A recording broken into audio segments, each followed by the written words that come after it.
These self-improvement YouTubers that promote the perfect routine, waking up at 5 a.m, to get ultimate success, probably does work. I'm not here shitting on the routine itself, I'm shitting on the context. The reason they can do that is because they have the monetary value to be able to do that. They don't have a job to pay their bills. Their job is selling to you their idea of self-improvement, which, by the way, is an opinion and an idea. The truth is, until you can earn that through grinding hard, one day you will be able to do this routine where you can wake up at 5 a.m. every day, where you can schedule every single hour to do something towards your goals. But right now, you're probably not in a position to do that. That doesn't mean you should cope and say, oh, I can't be successful. Shut the fuck up. Yes, you can. It just means you have to prioritize what means the most to you. I had a choice today. I'm going on a flight, on a holiday, and I had a choice to either bulk record videos or go to the gym. It was not even a question in my mind, because this is the number one priority. Yes, in terms of my goals in life, the gym is probably second or third, but this is number one. And it's all about priorities, Chief. Prioritizing what you need to do, what means the most. Because you only have so much energy and time allocated to certain things. And unless you're some weird self-improvement YouTuber, you probably don't have all the time in the day to do what you want, unless you live with your parents. And if so, you should take advantage of that, Chief. But if you're like me, you're fending for yourself, you have a job, don't have loads of money, and you only have set amounts of time to do productive things that you need to do and you want to do.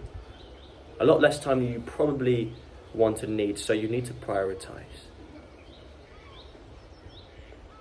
Because there's no point getting yourself down on the fact that you can't do everything in a day, that you are letting some things go. Because, Chief, sometimes you genuinely have to, and this is not an excuse to be lazy, because you know the difference.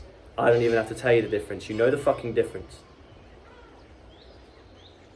But there's no point getting yourself down, because the idea is if you work hard enough, one day you're going to be able to hit everything just like you want to. There are ways to work around it.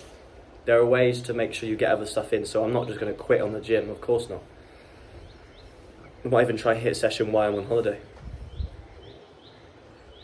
My job that I'm quitting soon, I was working 4 days a week over 40 hours, 12, 14-hour shifts. On my first day off, I would be pretty much a zombie.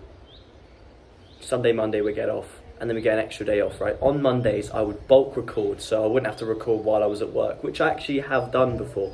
If you go back to the early stages of my channel, you can see me in a black shirt in front of a bush. That's during my breaks at work. But I realised that was cutting it a bit thin.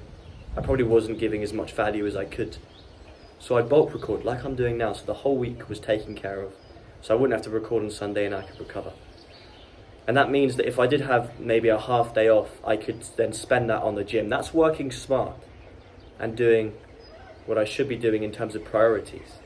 But if it comes to choosing, you're always going to have to let something go. And you need to understand what means the most to you. And that is, I can't tell you that, Chief. That's just down to you.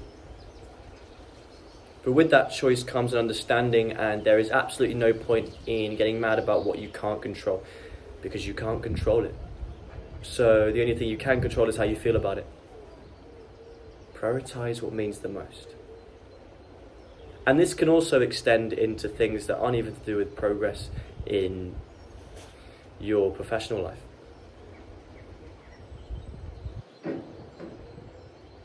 If you are negating time with family because you need to hit a workout, but really you want to be spending time with family. Now, if you see them every day, that's one thing.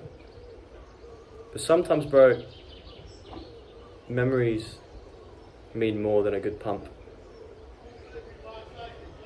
Maybe you're a complete psychopath, and the only thing that actually means anything to you is a good pump. I don't know. All I know is When you get to the end of your life, it doesn't matter what you've done, doesn't matter how much work you put in. The only thing you're going to have is your memories and what has meant the most to you. What do you think that's going to be? What's your mark going to be on this world? At least for yourself, if not for anyone else. What do you want to achieve? How are you going to achieve it? And how are you going to prioritize those actions? Because that's all it is. There's so many things we could do, and your attention is being brought in so many different areas, and you need to learn how to prioritize, Chief, because you can't do it all. You can do some things very well, you can try and do it all mediocrely. Jesus Christ. I've made videos on prioritizing before. Please go watch that if you need to. But if you give 20, 30%, because you have to give your attention to loads of little things in a day, that's not going to be as good as giving 60, 70, 80, 90, 100% to this one thing. And yes, you have to let these other things go. But this one thing is getting your fullest potential, your fullest drive. And ultimately will grow faster than all these other little shitty things. Because it's small dick energy to sort of jump around the place. But if you have one purpose, one big goal, you put your energy into, that is called chasing what you're meant to be chasing. That is called purpose. And that's powerful. Because you have so much potential inside you, Chief, and if you can put that all into one thing, think about where that could take you. Prioritize what means the most to you. And ultimately, along the way, say less, do more. See you tomorrow, Chief, and I apologise for all the noise again. Angry Scotsman. Single brain cell organisms. See you later.